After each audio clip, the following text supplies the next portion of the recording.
मंदिरामध्ये विराजमान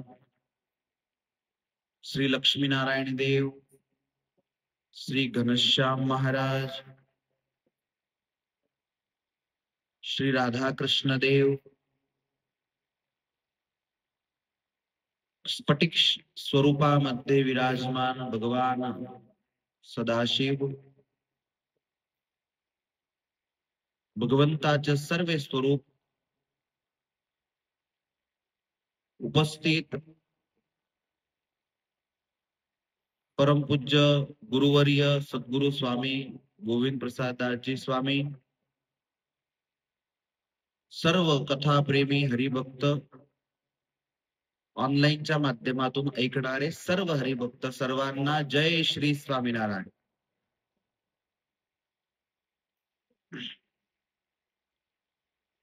शिव महापुराण ग्रंथ श्रावण मास अंतर्गत आपण श्रवण करीत आहोत. आज आपण जी कथा ऐकणार आहोत ती अति सुंदर कथा आणि शिवपुराण ग्रंथाची महत्वाची मुख्य कथा आपण ऐकणार आहोत. कथेतून बोध आपल्याला आज असा मिळणार आहे की शिव महापुराण ग्रंथ हा सर्व विवादांना नष्ट करणारा ग्रंथ आहे.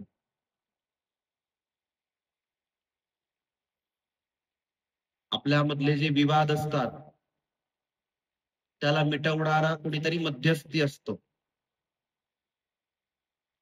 पण तो मध्यस्थी कोणाची तरी एकाची बाजू ताणतो म्हणून विवाद मिटत नाही. भगवान शिव असे आहे की शिव महापुराण ग्रंथ ऐकल्याने मधले सर्व विवाद दूर होतात, असा हा आजचा बोधात्मक उपदेश या कथेतून मिळणार आहे. तर काल आपण ग्रंथ प्रारंभ करून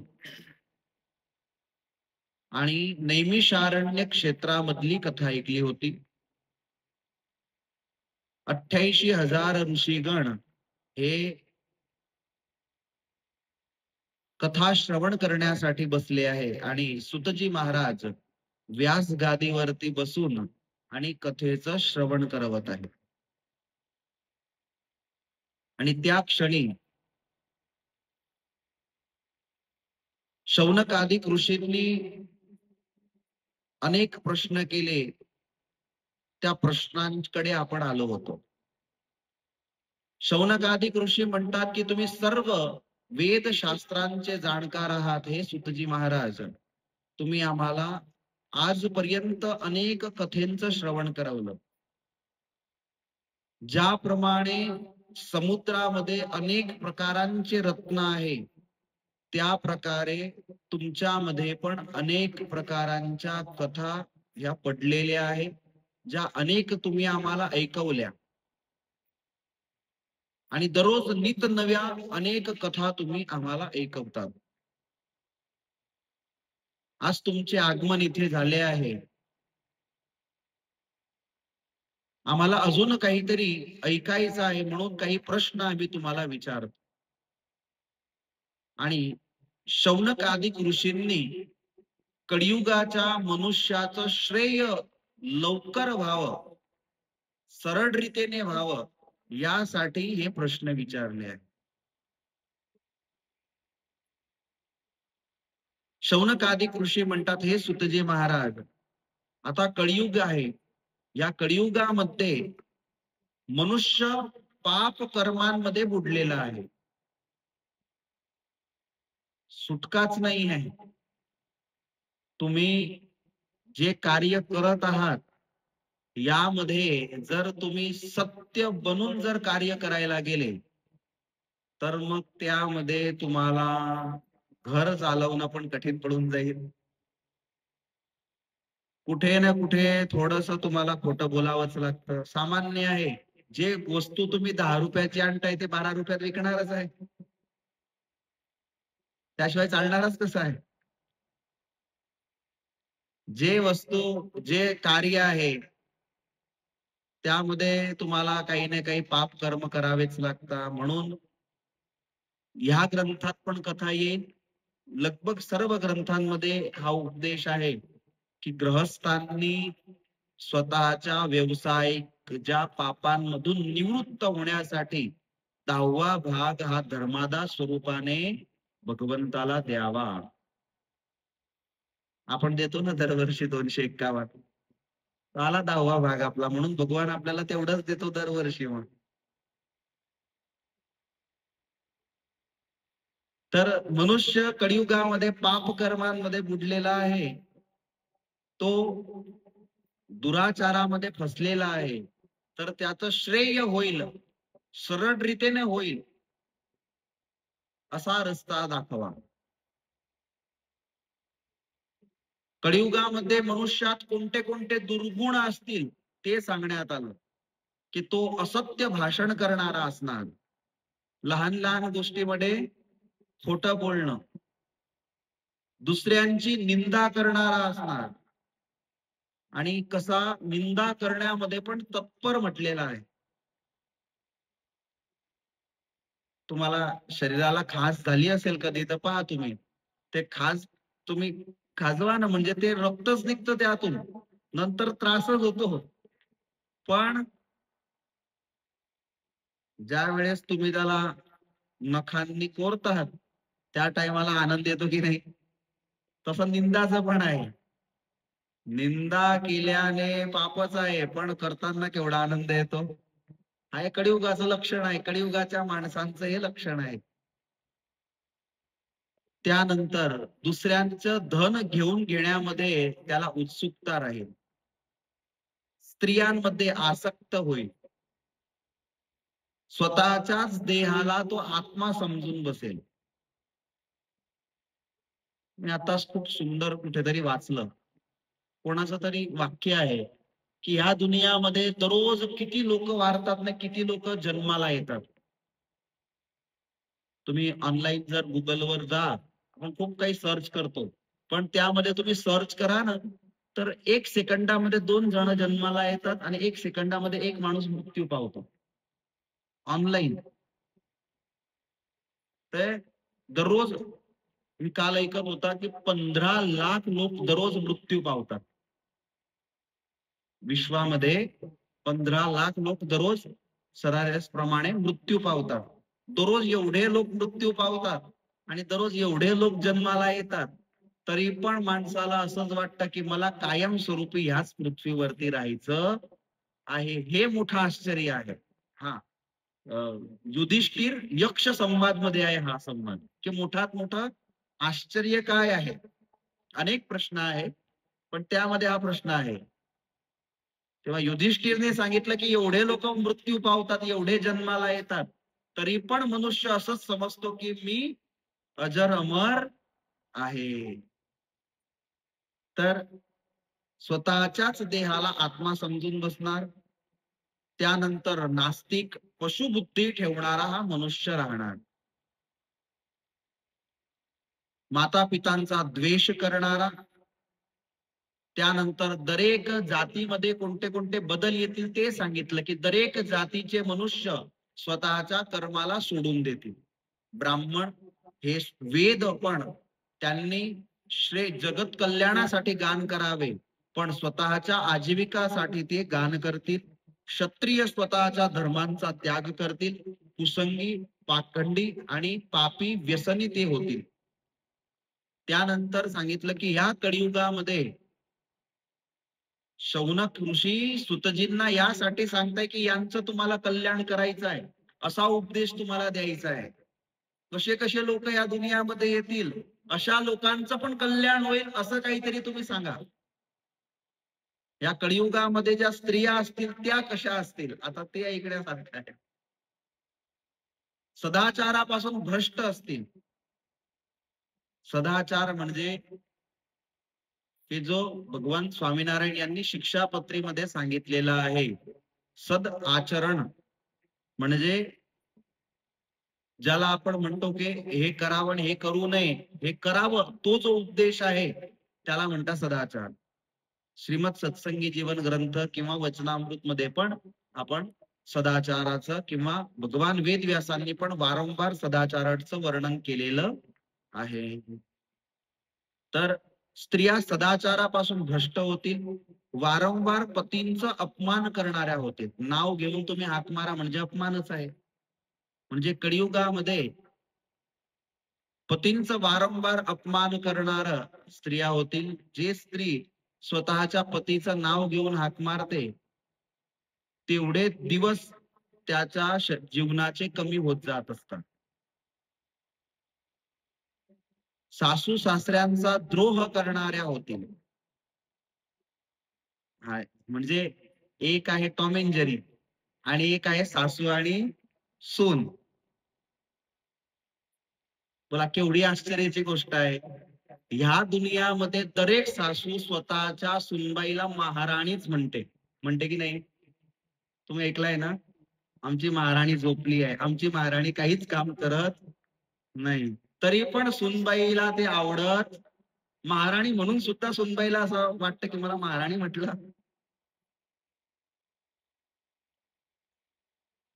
एक दिवशी सासूंनी सुनला सांगितलं म्हणे, सुनबाई असे हात मोकळे काही चांगले वाटत नाही, हातामध्ये काहीतरी पाहिजे.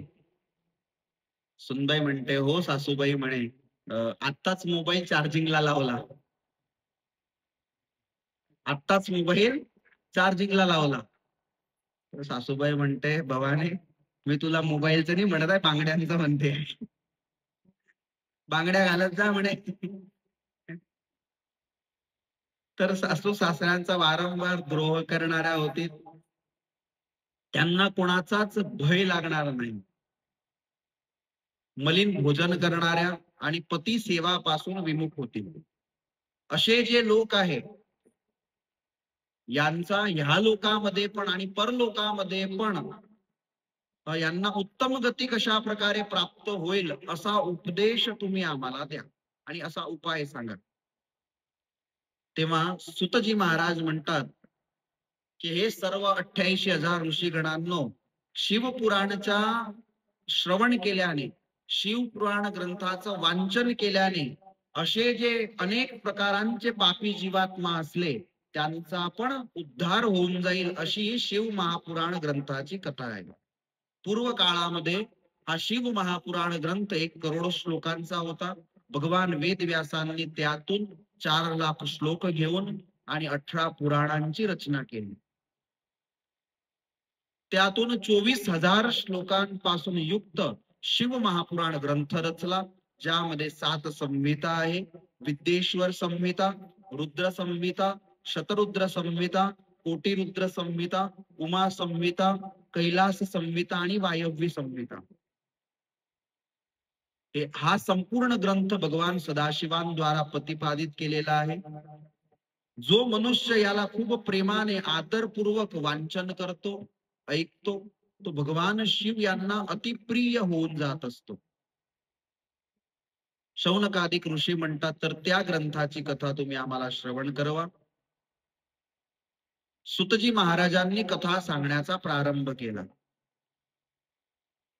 की सर्वप्रथम सृष्टीच्या प्रारंभी 6 ऋषीगण विवाद करू लागले की ह्या दुनियामध्ये सर्वात श्रेष्ठ तत्व कोणतं आहे, ह्या दुनियामध्ये सर्वात मोठा कोण आहे, सर्वांचा पिता कोण आहे. सर्वश्रेष्ठ तत्व शोधण्यामध्ये 6 ऋषीगणांमध्ये विवाद झाला. तो विवाद एवढा वाढला की सर्वचे सर्व 6 ऋषीगण स्वतःचे पिता ब्रह्माजींकडे गेले आणि ब्रह्माजींना सांगितलं की आम्हा 6मध्ये विवाद आहे की ह्या ब्रह्मांडामध्ये सर्वात उत्कृष्ट सर्वोत्तम तत्व कोण आहे. तेव्हा ब्रह्माजींनी सांगितलं की ह्या ब्रह्मांडांमध्ये जे ब्रह्मा आहे, विष्णू आहे, रुद्र आहे, इंद्र आहे, हे सर्व भूत तत्व ज्यांच्यापासून प्रगट झाले आहे ते महादेव सर्वात मोठे तत्व आहे. ते सर्वांचे देव आहे, तेच जगताचे स्वामी आहे. आणि त्या भगवंताला प्रसन्न करण्यासाठी 3 साधन सांगण्यात आले, की या 3 साधनांच्या माध्यमातून भगवान शिव प्रसन्न होत असतात. जे 3 साधन आपण आता करीत आहोत. भगवान वेदव्यास लिहितात की ब्रह्माजींनी 3 साधन या साही ऋषींना सांगितलं. सर्वप्रथम साधन सांगितलं की कानांद्वारा त्यांचे गुण आणि लीला चरित्रांचं श्रवण करणं. हे साधन केल्याने साध्य असे भगवान सदाशिव प्रसन्न होत असतात. आपण जे आता कार्य करीत आहोत हे भगवान सदाशिवांना प्रसन्न करण्यासाठीच सर्वोत्तम साधन आपण करीत आहोत. 2 नंबरला सांगितलं की भगवान सदाशिवांना साध्य करण्यासाठी वाणीद्वारा त्यांच्या गुणांचं गान करावं. वाणीद्वारा गान म्हणजे आता तुम्ही जे ऐकून जात आहात हे तुम्हाला नाही याद राहणार. तुम्ही फक्त 2 मिनिटं काढून आणि ते जर लिहून घेतलं तर तुम्हाला ते कायम स्वरूपी याद राहणार आहे. आणि जेव्हा केव्हा पण तुम्हाला आपण सहज आहे, आपल्या भारतामध्ये ओटे आहे, सोफे आहे, खुर्च्या आहे. आपण केव्हा तरी एकत्र होतो, केव्हा तरी अनेक प्रकारांच्या गोष्टी निघतात. त्यावेळेस तुम्ही जर खऱ्या रीतीने या ग्रंथाची गोष्ट केली तर तुम्ही वाणीद्वारा भगवान शिवचं गान केला बरोबर आहे. दिवसभर तुम्हाला भेटायला काही लोक येतात, काही चांगले पण येतात ना, काही वाईट पण येतात. तर त्यामध्ये पण तुम्ही असं सांगा की आमच्या मंदिरामध्ये स्फटिक शिवलिंग आहे, मंदिरामध्ये कथा होते, तुम्ही येत चला. तर वाणीद्वारा तुम्ही भगवान शिवची चर्चा केली तर हे दुसरं साधन झालं. वाणीद्वारा भगवंताचं गुणगान करणं हे भगवान शिवला प्राप्त करण्यासाठीच दुसऱ्या नंबरचं साधन आहे. आणि 3 नंबरचं आहे की मनाद्वारा त्यांचं मनन करणं. हे तिघही साधन केल्याने साध्य असे भगवान शिव लवकर प्राप्त होत असतात. श्रोत्रेण श्रवणम तस्य वचसा कीर्तनम तथा मनसा मननम तस्य महासाधन उच्यते. के सामान्य साधन नाही पण महान साधन हे तिघही सांगितलेले आहे. म्हणून हे तिघही साधन आपण ह्या महिन्याभरामध्ये अवश्य करावे. काही यासाठी पैसे तर द्यावे लागणार नाहीये. दररोज तुम्हाला मंदिरात यायचं आहे म्हणजे कथा ऐकायला भेटणार, पहिलं साधन झालं. काही तुमच्या घरचे सर्व परिवार जनता येऊ शकले नाहीये कथात, घरी जाऊन त्यांना 5 मिनिटांमध्ये आज कथेमध्ये काय आलं हे तुम्ही सांगितलं म्हणजे दुसरं साधन झालं. आणि घरच्या परिवारजनांना तुम्ही सांगण्या अगोदर आज काय सांगितलं हा विचार करून जाल, कारण की मला घरी सांगायचं आहे म्हणजे ते मनन झालं. ते तिघचे तिघ साधन आपल्याने सहज रीतीने होतील. तर या तिघही साधन केल्याने भगवान शिव हे अतिप्रसन्न होतात. शौनकादिक ऋषींनी प्रश्न केला की 3 साधन करण्यामध्ये जो असमर्थ असला, जो परदेशात राहत असला, हे 3 साधन तो करू शकत नसला, पण आता अशी परिस्थिती नाही. आता युट्यूब दुनियामध्ये आहे. युट्यूबच्या माध्यमातून तर किंवा दुसऱ्या कोणत्या पण सोशल ऍप्लिकेशनच्या माध्यमातून ऐकू शकतो व्यक्ती. पण तरी सुद्धा समजून घ्या आज आपण मराठी कथा नाही करू शकलो किंवा शिवपुराणची कथा आपण नाही ऐकू शकलो. कोणती अशी जागा असली तिथे नेट नाही पकडत असलं, 3 साधन ज्याच्याने होऊ शकत नसले तर त्यांनी काय करावं. तर त्यासाठी सांगण्यात आलं की त्यांनी भगवान शिव यांचं 2 प्रकारे पूजन केल्याने त्यांना भगवान सदाशिवांचा आशीर्वाद प्राप्त होतो, तो या संसार सागरापासून मुक्त होतो. तर सर्वप्रथम सांगितलं भगवान सदाशिवांचं लिंग स्वरूपाचं पूजन करावं आणि 2 नंबरला सांगितलं की त्यांचं मूर्ती स्वरूपाने पूजन करावं. भगवान शिवच असे आहे की त्यांचं दोघही स्वरूपांनी पूजन होतं. एक लिंग स्वरूपाने पण होतं आणि एक मूर्ती स्वरूपाने पण होतं. सिद्धेश्वर महादेव जी आहे ते मूर्ती स्वरूपाने विराजमान आहे. आपल्या मंदिरामध्ये जे आहे ते पिंड स्वरूपाने विराजमान आहे. तर ते भगवान शिव यांचं जे पिंड आहे, भगवान शिव यांची जी मूर्ती आहे, यांच्या सेवेमध्ये जो धन अर्पण करतो, भक्तिभावपूर्वक जो सुंदर मंदिर तयार करून देतो, मठ तयार करून देतो, तीर्थ तयार करून देतो, क्षेत्र तयार करून देतो, त्यावरती भगवान शिवची अति प्रसन्नता होते. जो त्यांचे उत्सवांचं आयोजन करतो, वस्त्र, गंध, पुष्प, धूप, दीप, पूजा, नैवेद्य त्यांना समर्पित करतो आणि त्यांना प्रदक्षिणा करतो, यथाशक्ती भगवान सदाशिवांच्या मंत्राचा जप करतो, त्याला शिवधाम प्राप्ती होत असते. भगवान शिव यांची प्रदक्षिणा कशी करावी? अर्धी प्रदक्षिणा सांगण्यात आली आहे. पण आपलं हे मुख्यतः वैष्णव मंदिर असल्याने आपण पूर्ण करण्यास, कारण की एकटे शिव नाहीये, गणपती दादा पण तिथे विराजमान आहे.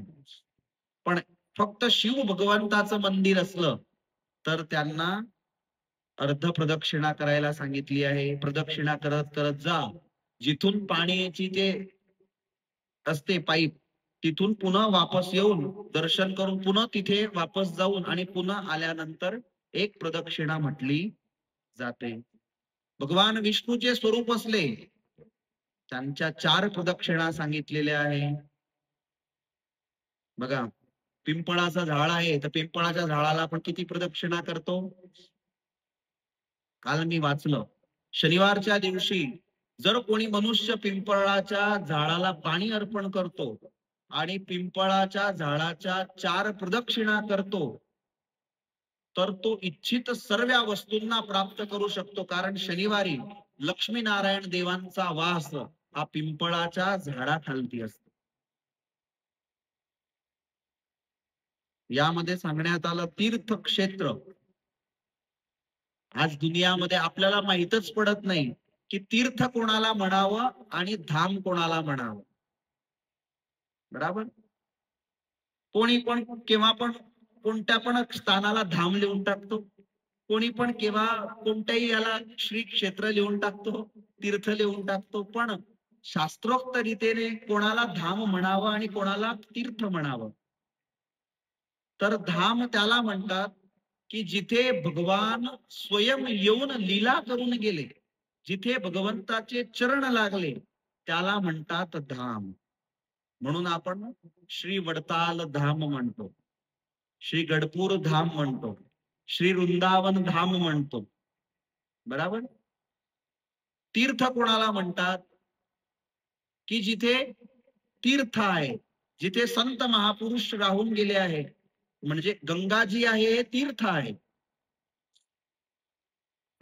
गंगाजी तीर्थ आहे. गंगाजी फक्त हरिद्वार पुरती सीमित नाहीये, ते सर्वत्र फिरणारी आहे. तर ते जे पूर्ण नदीसाठीच जे आहे तर ते तीर्थ आहे. पण जिथे भगवंतांनी स्वतः लीला केल्या ते धाम आहे. तर भगवान शिवसाठी जो पूजा विधी अर्पण करतो त्यावरती भगवान शिव प्रसन्न होत असतात. ऋषीगणांनी प्रश्न केला की भगवान शिव यांचीच मूर्ती स्वरूपाने आणि लिंग स्वरूपाने पूजा का होते? त्यांचे 2 स्वरूप का आहे? तर त्यामध्ये सांगण्यात आलं की भगवान शिव दोघं स्वरूपांनी विराजमान आहे. निष्कल असल्याने, निराकार असल्याने लिंग स्वरूपाने आणि सकल स्वरूपाने असल्याने ते पिंड मूर्ती स्वरूपाने विराजमान आहे. त्यामागे एक कथा सांगण्यात आली. एवढी रहस्यात्मक कथा आहे, खरोखर श्रोता झोपू नये म्हणून वक्ता ही कथा सांगत नाही. या मागे खूप काही उद्याच्या दिवशी मी तर सांगणार, तुम्ही झोपा की काही पण करा. तुम्ही असे झोपले कथा ऐकली तर आपण कथा करणार आहे यावेळेस. शिव महापुराणामध्ये भगवान वेदव्यासजी लिहिलंय तसंच बोलायचं आहे आपल्याला. उद्याच्या दिवशी पिंड स्थापन कसं करावं ते पूर्ण विधी आपण ऐकू. सर्वप्रथम हे जे भगवंताचं जे दोन स्वरूप आहे, हे दोघही स्वरूप हे कशा प्रकारे या दोघं स्वरूपांची पूजा केली जाते आणि दोघं स्वरूप का आहे याची कथा सांगण्यात आली. तर ब्रह्मा आणि विष्णूजी यांच्यामध्ये विवाद झाला की सर्वात मोठा कोण. आता आपल्याला निर्माण करणारे कोण? ब्रह्मा. आता ब्रह्माच घडू लागले की मी मोठा तर आपण पण म्हणूच ना मी मोठा, कारण की आपल्याला बनवणाराच म्हणतो की मी मोठा आहे. भगवान विष्णू म्हणतात मी मोठा आहे. दोघांमध्ये विवाद झाला. दोघही देवतांमध्ये युद्ध होऊ लागलं. ते युद्ध एवढं भयंकर झालं की स्वर्गातील देवता सर्व आकाशामध्ये येऊन स्तुती प्रार्थना करू लागले की युद्ध बंद करा, नाही तर ब्रह्मांड नाश होऊन जातील. पण दोघं पण ऐकायला तयार नव्हते. कोणीच खालती शस्त्र ठेवायला तयार नव्हते. विवाद विवादामध्ये एकाने जर हार मानली तर शांती बनून राहत असते. क्षमा करा अथवा सॉरी हे शब्द अति लहान आहे पण अति प्रभावशाली आहे. तर दोघांमध्ये मोठा विवाद झाला. सर्व देवतांनी प्रार्थना केली, दोघांनी ऐकलं नाही म्हणून सर्व देवता भगवान शिव कडे गेले. भगवान शिव ध्यानस्थ बसले होते. आपण भगवान शिवला काय म्हणतो? भगवान शिवचं स्वरूप पाहिलं म्हणजे आपल्याला काय वाटतं की भगवान शिव क्रोधी आहे, भगवान शिव तामस प्रकृतीचे आहे. पण भगवान शिव तसे नाही. भगवान शिव हे शांत आहे. भगवान शिव असे देव आहे की तुमच्याकडे पाणी नसलं, तुमच्याकडे दूध नसलं, तुमच्याकडे बेलपत्र नसलं आणि तुम्ही जाऊन भगवान शिवच्या सानिध्यामध्ये शांत स्वरूपाने जाऊन फक्त बसून राहा तरी पण भगवान शिव प्रसन्न होऊन जात असतात. असे भगवान शिव दयाळू आहे. बघा, भगवान शिवला समाधी अति प्रिय आहे म्हणूनच नंदीश्वर समोर ठेवले आहे ना. नंदीश्वर काय आहे? भगवान यांचे मुख्य सेवक आहे. आपण जेव्हा भगवान शिवच्या दर्शनाला जातो तेव्हा आपले जे प्रश्न असतात ते कोणाला सांगतो आपण? नंदींच्या कानामध्ये सांगतो. असे सेवक आहे की जे नंदीश्वराला सांगा ते भगवान शिव पर्यंत पोहोचून जात असत. हजारो वर्षांपर्यंत भगवान शिव समाधीमध्ये असले तरी पण नंदीश्वर तिथून उभे होत नाही. मी सांगितलं असलं ना की तिथे पार्किंगच्या थोड्या गाड्या लाईट मध्ये लावा, मी इकडे आला म्हणजे तो कुठे गायब होतो काय माहिती. भगवान शिव किती वर्ष समाधीमध्ये राहिले तरी पण नंदीश्वर तिथेच बसून राहत असतात. तर भगवान शिव हे भगवान यांच्या समाधीमध्ये मग्न आहे. आता भगवान शिवला माणूस पण, आपल्याला माणसं कशी आवडतात? आपण जर चंचल प्रकृतीचे असलो आणि आपल्याकडे शांत माणूस येऊन गेला तर नाही आवडत आपल्याला. आपण शांत असलो आणि कोणी बळबळ करणारा व्यक्ती येऊन गेला तर नाही आवडत आपल्याला.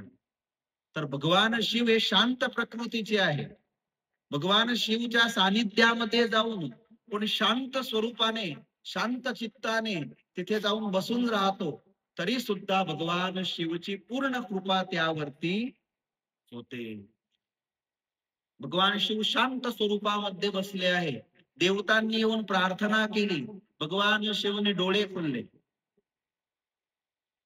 भगवान शिव म्हणतात, बोला देवतांनो, म्हणे दोघं पण विवाद करत आहे, युद्ध करत आहे, तुम्ही यांना शांत करा.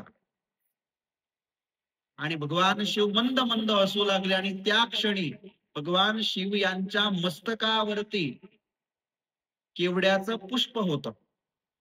ते पुष्प मस्तकावरून खालती पडलं आणि त्या क्षणी या दोघांमधला विवाद नष्ट करण्यासाठी भगवान शिव ब्रह्मा आणि विष्णू यांच्यामध्ये एक अग्निस्तंभ रूपाने प्रगट झाले. स्तंभ म्हणजे की अग्निस्तंभ म्हणजे ज्यामधून आग निर्माण होत आहे अशा प्रकारचा एक मोठा स्तंभ या दोघं ब्रह्मा आणि विष्णूजींमध्ये प्रगट झाला. ब्रह्मा विष्णूंना पाहू शकत नव्हते आणि विष्णूजी आहे ते ब्रह्माजींना पाहू शकत नव्हते, म्हणून युद्ध बंद झालं. युद्ध बंद झालं आणि त्यावेळेस आकाशवाणी झाली की हे ब्रह्मदेव, हे विष्णू, बघा तुमच्यामध्ये विवाद आहे की मी मोठा, मी मोठा, पण जो या स्तंभाचा मूळ पाहून येईल आणि या स्तंभाचा आदी भाग पाहून येईल, अंत आणि आदी जो भाग पाहून येईल तो सर्वात मोठा. दोघांना पण मोठं व्हायचं होतं आणि त्यावेळेस भगवान विष्णू यांनी वराह रूप धारण केलं आणि वराह रूपाने भगवान विष्णू हा अंत भाग पाहण्यासाठी निघाले. म्हणजे स्तंभाच्या खालील भागाकडे जाऊ लागले. ब्रह्माजींनी हंसाचं रूप धारण केलं आणि हंस रूपाने ब्रह्माजी वरच्या दिशेमध्ये उडू लागले, आदी भाग पाहण्यासाठी निघाले. हजारो वर्ष व्यतीत झाले पण अंत आदी भाग दोघं पण देवता पाहू शकले नाही. ब्रह्माजी जात आहे, हजारो वर्ष निघून गेले पण अजूनही त्या आदी भागापर्यंत पोहोचू शकले नाही. तेवढ्यात त्यांना दिसलं की एक केवड्याचं फुल खालती पडत आहे. ब्रह्माजींनी त्या फुलाला थांबवलं, विचारलं की आदी भाग कुठे आहे. तेव्हा केवड्याचं पुष्प म्हणतं की हजारो वर्षापूर्वी तुमचं जेव्हा युद्ध सुरू होतं तेव्हा महादेवजी तुमचं युद्ध पाहत होते आणि त्यावेळेस तुम्हाला पाहून महादेवजी हसले होते आणि त्यांच्या मस्तकावरून मी पडलो होतो आणि तेव्हाचा हजारो वर्षांपासून पडतोय तर अजून अर्ध्यात पण पोचला नाही. एवढा मोठा हा स्तंभ आहे. आधी भाग तर मला पण माहिती नाही कुठे आहे. ब्रह्माजी म्हणतात मला मोठं तर व्हायचंच आहे, खोटं बोलून तर खोटं बोलून. आता ब्रह्माजींनी सांगितलं बघ या दुनियामध्ये सर्वात मोठं मान मी तुला देईल. केवड्याच्या पुष्पाला लालच दिली, तुला मान सन्मान मिळेल, तू मोठं फुल होऊन जाशील, सर्वांचा राजा होऊन जाशील. मोठं होणं कोणाला नाही आवडत. केवड्याच्या पुष्पाला पटलं, माझ्यासोबत चल म्हणे आणि साक्षी दे. केवड्याच्या फुलाला घेऊन ब्रह्माजी निघाले. या बाजूला भगवान विष्णू पण त्याच स्थानी आले. भगवान विष्णू म्हणतात हात जोडून की माझ्याने अंत भाग मी पाहू शकला नाही. खरं बोलून गेले. खरं बोलणाऱ्याला फायदा तर असतो. पहिलीत किंवा दुसरीत आपण ती एक स्टोरी ऐकायचे माहितीये. एक लाकूड कापणारा लाकूड कापायला गेला, त्याची जी कुऱ्हाड होती ते पाण्यामध्ये पडली, मग त्यातून एक देव उत्पन्न झाला. तर म्हणे सोन्याची कुऱ्हाड तुझी आहे, तर म्हणे नाही. तर म्हणे चांदीची कुऱ्हाड तुझी आहे, तर म्हणे नाही. हे तांब्याची कुऱ्हाड तुझी आहे, तर म्हणे नाही. हे लोखंडाची, तर म्हणे हे माझी आहे. तर म्हणे सर्वच कुऱ्हाडी तू घेऊन जा. प्रामाणिकता. भगवान विष्णूंनी प्रामाणिकता दाखवली की नाही मी अंत भाग पाहू शकलो नाही. ब्रह्माजी म्हणता मी पाहून आलो म्हणे, उडत उडत गेलो आणि आधी भाग पाहून आलो आणि बघा साक्षी पण आणला आहे.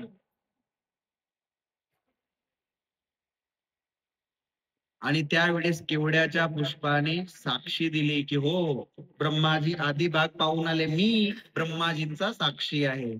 आणि त्याच क्षणी अग्निस्तंभ हा तिथून अदृश्य झाला आणि स्वयं भगवान सदाशिव तिथे प्रगट झाले. अति क्रोधायमान भगवान सदाशिवांनी ब्रह्माजींना शाप दिला की जा, तुम्ही खोटं बोलले. अरे संपूर्ण दुनिया तुमच्यापासून उत्पन्न होते आणि तुम्ही खोटं बोलसाल तर दुनियाचे लोक तर खोटच बोलतील ना. आपल्याला बनवणारा खोटं बोलतोय तर आपण खोटं बोलणारच. म्हणून आजपासून तुम्हाला मान सन्मान पाहिजे होता ना, आजपासून तुम्हाला तुमच्या या पृथ्वीवरती मंदिर होणार नाही. पुष्कर क्षेत्र जर सोडा तर ब्रह्माजीचं कुठेच मंदिर नाही. केवड्याच्या पुष्पाला सांगितलं की आजपासून मला जो माझ्यावरती जर कोणी तुला अर्पण करेल तर तो रौरव नरकामध्ये पडेल. आजपासून मला तू ग्रहण नाही. केवड्याच्या पुष्पाला आपण शाप दिला. पण शिव महापुराणामध्ये असं सांगितलेलं आहे की छत्र स्वरूपाने ते पुष्प धारण करू शकता, असं शिव महापुराणामध्ये आहे. तर ब्रह्माजींनी भगवान शिव म्हणतात की हे विष्णू, तुम्ही खरं बोलले म्हणून दुनियामध्ये तुम्ही पूजनीय होऊन जासाल, तुमचे हजारो मंदिर स्थापित होतील. भगवान शिव यांना पाहून अति प्रसन्न झाले. दोघही देवता अति प्रसन्न होऊन आणि भगवान शिव यांना सुंदर आसनावरती बसवलं. ब्रह्मा आणि विष्णूंची उत्पत्ती कशी झाली ही कथा पुढे येणारच आहे. ब्रह्मा आणि विष्णू भगवान सदाशिवांचे दोघं पण पुत्र आहेत.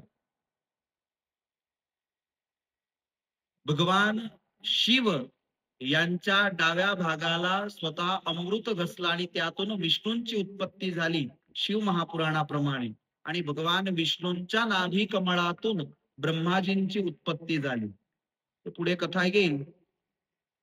भगवान शिवला आसनावरती बसवलं आणि ब्रह्मा विष्णू दोघांनी भगवान शिव यांचं पूजन केलं. भगवान शिव अति प्रसन्न झाले की तुम्ही दोघांनी आज माझे पूजन केले, तुम्ही दोघेही माझे पुत्र आहात, म्हणून आजचा दिवस हा महान होईल. बघा, दिवस अलग अलग आहे बरं, तुम्ही समजण्याचा प्रयत्न केला. ज्या दिवशी अग्निस्तंभ प्रगट झाला तो दिवस अलग आहे आणि ज्या दिवशी या दोघांनी भगवान शिव यांचं पूजन केलं तो दिवस अलग आहे. म्हणून आजचा दिवस हा महान दिवसांमध्ये म्हटला जाईल. आजचा दिवस हा परम पवित्र म्हणजे शिवरात्रीच्या नावाने प्रसिद्ध होईल. या दिवशी अग्निस्तंभ रूपाने भगवान प्रगट झाले. शिव महापुराणामध्ये असं लिहिलेलं नाही आहे की शिवरात्रीच्या दिवशी शिव पार्वतींचा विवाह झाला होता, पण ही कथा आहे, आपण म्हणतो. पण अग्निस्तंभ रूपाने भगवान ज्या दिवशी प्रगट झाले त्यानंतर ब्रह्मा विष्णूजी यांनी भगवंताचं ज्या दिवशी पूजन केलं तो जो दिवस होता, ती जी रात्री होती ती शिवरात्रीच्या नावाने प्रसिद्ध होईल, स्वतः भगवंतांनी सांगितलं.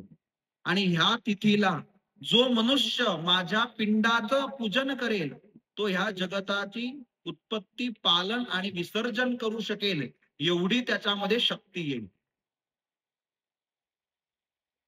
शिवरात्रीच्या दिवशी भगवान सदाशिवांचं पूजन करण्याचं महात्म्य सांगण्यात आलं की 1 वर्षापर्यंत कोणी शिव भक्त भगवान शिव यांची पूजा करतो आणि त्याला ज्या फळाची प्राप्ती होते ते फळ मात्र 1 शिवरात्रीच्या दिवशी भगवान सदाशिवांचं पूजन केल्याने त्या भक्ताला प्राप्त होतं.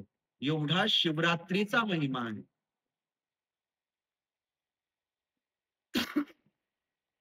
भगवान शिव म्हणतात की ज्या दिवशी मी स्तंभ रूपाने प्रगट झालो तो दिवस म्हणजे मार्गशीर्ष पौर्णिमेचा दिवस. आपला प्रतिष्ठा दिवस कोणता आहे? कोणती पौर्णिमा? आपल्या या मंदिराची प्रतिष्ठा ज्या दिवशी झाली त्या प्रतिष्ठेची तिथी कोणती होती? मार्गशीर्ष पौर्णिमेचा दिवस होता आणि दिनांक 13 की 15, 14 की 15, 15. 14ला तर हनुमान चालीसाचा कार्यक्रम होता. मला जर आता बसवलं तुम्ही एक एक दिवसाप्रमाणे एक एक तासाला काय काय झालं होतं अजूनही मला याद आहे, लगभग लगभग याद आहे. कारण की वारंवार याद केल्याने ते याद राहतं. तुम्ही प्रवास करून या आणि जर विचार करा इथून इथे गेलतो, इथून इथे गेलतो, तर 2 की 3 वेळा याद करा म्हणजे जीवनपर्यंत तुम्हाला याद राहतं की इथून इथे गेलतो, इथे इथे गेलतो. तर 15 तारखेला पौर्णिमेच्या दिवशी मार्गशीर्ष पौर्णिमेचा जो दिवस आहे त्या दिवसाचा महिमा इथे सांगण्यात आला की त्या दिवशी मी अग्निस्तंभ रूपाने प्रगट झालो. बोला, लक्ष्मीनारायण देवांचा दिवस, पौर्णिमेचा दिवस आपल्याला त्रयोदशीला करायचं होतं, पण सहजरीतीने भगवान ऐतिहासिक रूपाने इथे स्थापित झाले. तो दिवसही स्वतः त्यांनी निवडला. बाकी पत्रिका वाचा, कोणते पण तुम्ही व्हिडिओ पहा तर त्यामध्ये 13 तारीख लिहिलेली आहे, अजूनही 13च आहे. भगवान शिव म्हणतात की ज्या दिवशी अग्निस्तंभ रूपाने मी प्रगट झालो तो दिवस मार्गशीर्ष आद्रा नक्षत्रयुक्त पौर्णिमेचा दिवस होता आणि पतिप्रदा त्या दिवशी पण लागली होती. म्हणून ह्या तिथीला जो मनुष्य माझं संपूर्ण परिवारासहित दर्शन करतो, म्हणजे पार्वती माता, कार्तिक स्वामी, गणपती महाराज यांच्या सहित जो माझं दर्शन करतो तो मला कार्तिक स्वामी पेक्षा पण अतिप्रिय बनून जात असतो. केवढा महिमा सांगितला. ज्या दिवशी आपल्या मंदिराचा वर्धापन दिवस असेल त्या दिवशी येऊन भगवान सदाशिव आणि प्रतिष्ठा भगवान शिवची पण त्याच दिवशी झाली. बोला, असं सांगण्यात आलं की कोणतेच साधन कोणाने नाही झाले तर त्यांनी शिवपिंडाची स्थापना करावी, तर त्याचे सर्व साधन आले. त्याच दिवशी आपले भगवान शिव तिथे विराजमान झाले. तर त्या दिवशी भगवान शिव, माता पार्वती, गणपती महाराज, संपूर्ण शिव परिवाराचे जो दर्शन करतो तो भगवान शिव स्वतः म्हणतात तो कार्तिक स्वामी पेक्षा पण मला अतिप्रिय बनून जात असतो. हा, ते शिव परिवार आहे, पूर्ण सर्व परिवार आहे. मोर पण आहे, उंदीर पण आहे, सिंह पण आहे आणि ऋषभ म्हणजे नंदी पण आहे. संपूर्ण शिव परिवार आहे. तर या शिव परिवाराचे संपूर्ण जो दर्शन करतो तो अतिप्रिय भगवान शिव यांना होऊन जात असतो. भगवान शिव म्हणतात की आज मी ज्या लिंग स्वरूपाने प्रगट झालो हे स्थान लिंग स्थान नावाने प्रसिद्ध होईल आणि समय जाता हे जे स्वरूप आहे माझं हे लहान स्वरूपाने इथेच स्थापित होईल. मी रात्री सर्च केलं की हे स्थान कुठे आहे, तर तमिळनाडूमध्ये हे स्थान आहे. त्याचं नाव पण तिरुनापल्ल असं मल्ल असं काहीतरी नाव होतं त्याचं, मी विसरलो. तर अरुणाचल नावाचा जो पर्वत आहे, मला आजपर्यंत असं वाटत होतं की अरुणाचल प्रदेशामध्ये हे स्थान असावं, पण तमिळनाडूमध्ये अरुणाचलेश्वर नावाचे हे शिवपिंड आज पण तिथे आहे. तर भगवान शिव म्हणतात की हे स्थान, हे पिंड लहान होऊन जाईल आणि हे स्थान अरुणाचल नावाने प्रसिद्ध होईल. म्हणजे तमिळनाडू मधला हा पर्वत ह्या नावाने प्रसिद्ध आज पण आहे. ह्या जागेवरती ह्या पिंडाचं जो पूजन करेल त्याला भोग, मोक्ष, जन्म, मरण हे सर्व त्याचे कष्ट दूर होऊन जातील आणि ह्या स्थानावरती अनेक तीर्थ स्थापित होतील. इथे जो शरीर सोडेल त्याला मोक्षाची प्राप्ती होईल.